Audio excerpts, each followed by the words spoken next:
you're just going to spread on your cream cheese mixture. Now that this crust is nice and cool, you're going to spread it around. Doesn't need to look pretty because you're going to be covering it with veggies anyway.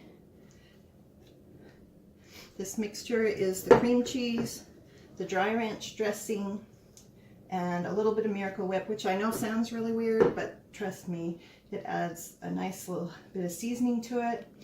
These are really good, and my family likes them in the summertime. I make them, and you chill them after you make them, and then so they're nice and cool, which is a really nice thing when it's hot outside. So, and then once we have this all spread around, then we're going to start putting on our veggies. Now, for the veggies, you can do whatever you like. In the recipe card for this, I made a list of the veggies that I usually use.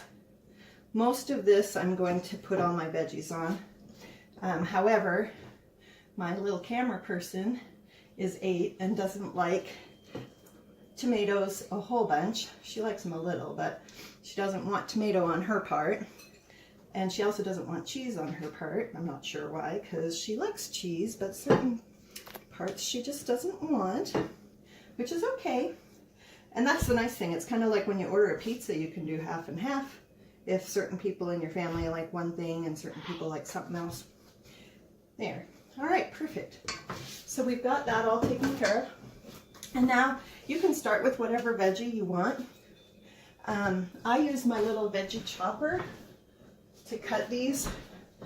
These are really handy. If you don't have one, you need one. They're so handy, and it makes getting this ready super fast.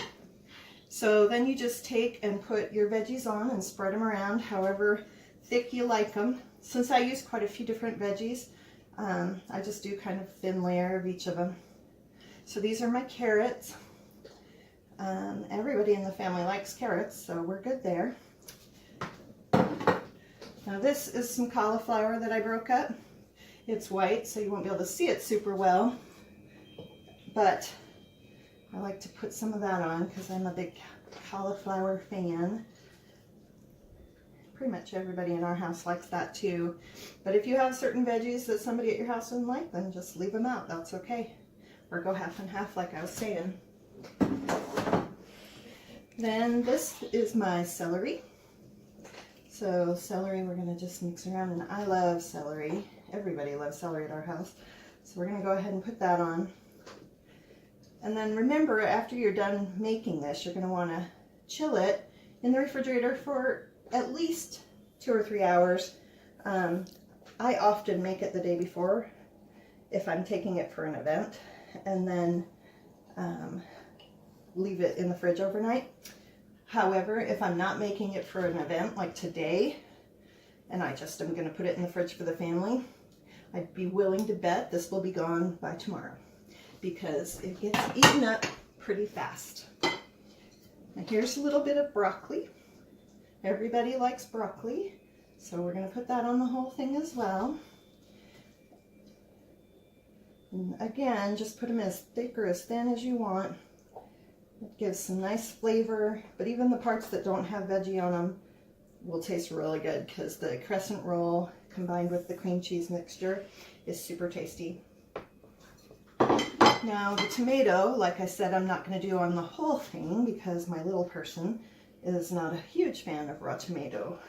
So I'm just going to put it on probably 2/3 of it. That way I leave a little bit for her to have without tomato.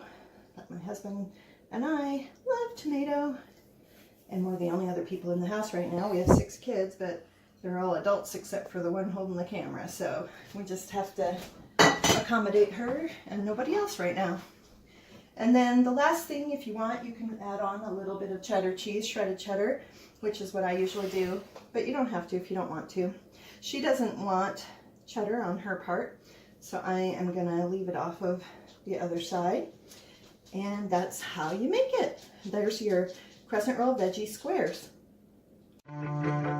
Thanks for watching. Be sure to share, like, subscribe, whatever, whether you see this on YouTube, Facebook, on the actual blog, or anywhere else, because we love to have you follow along at Life Between the Kitchen and the Coop.